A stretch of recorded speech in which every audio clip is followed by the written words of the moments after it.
I'm John Kellogg, and my background is I've worked in audio. In particular, my specialty is immersive and surround audio for most of my career of 30 to 40 years. Amongst many of the things that I did is I was a producer early on of surround sound music, and later 5.1, and now even today working on Atmos stuff. So that's how I met Greg and ELP. I produced some of the first 5.1 and surround stuff, and it was Emerson, Lake and Palmer stuff, which made perfect sense to do because of the kind of band they were and the kind of progressive rock that they did. I would say Greg was definitely one of the key figures of prog rock. Emerson, Lake and Palmer, yes, Jethro Tull, that whole era. And those guys all were friendly and all knew each other, but Greg was definitely a standout in that because he was the songwriter, he was the performer, he was the bass player, he was the guitar player, and he was the producer. Any of the hits that ELP had were all Greg's songs.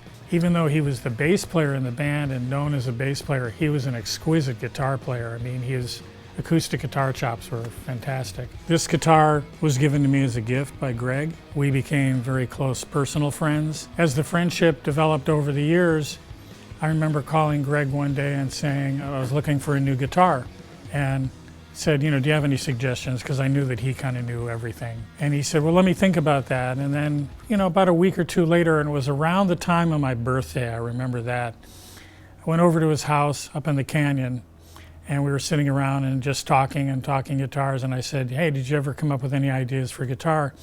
And this case was sitting there on his living room floor. And he said, well, open the case. So I opened the case and there was this guitar, and he said, I want you to have this guitar. I was clearly taken aback and pretty blown away, and I said, oh, Greg, this.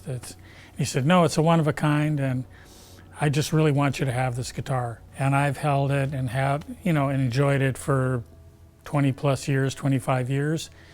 But I'm kind of downsizing, and I think it would be really great for somebody else who's a collector who appreciates what Greg did as an artist, as a songwriter, and a guitar player to enjoy the guitar. It's a one of a kind. It was built for Greg by a friend of his who designed and built light airplanes.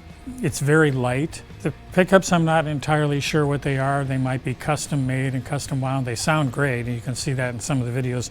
It does have a drop coil, so there's volume and a drop coil for one or two of these, and then a three-way switch.